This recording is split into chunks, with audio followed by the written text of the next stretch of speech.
যে দোয়াটি পড়লে আপনি যা পড়বেন তাই মুখস্থ হয়ে যাবে, জীবনে আর কখনো আপনি বলবেন না।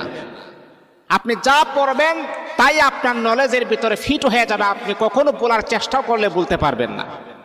ইমামে আজম রহমাতুল্লাহ আলাই বলেন, আমি যখন প্রায় সময় ম্যাক্সিমাম সময় যখন এই দোয়াটা যখন আমি পড়ি, আল্লাহ পাক রব্বুল আলামিন দোয়ার বদলতে আমাকে এমন ব্রেন, এমন শক্তি আর এমন ফখর আমার আল্লাহ দান করেছেন, আমি যা পড়ি একবার আমি বলতে পারি না। দোয়াটি হচ্ছে আল্লাহুম্মা ইন্না নাস্তাঈনুকা আলা তাআতিক। এই দোয়াটা পড়বেন।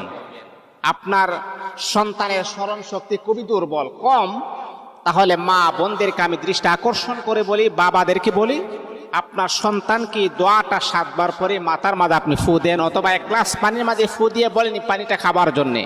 দেখবেন আল্লাহ পাক রব্বুল আলামিন আপনার সন্তানের মেধা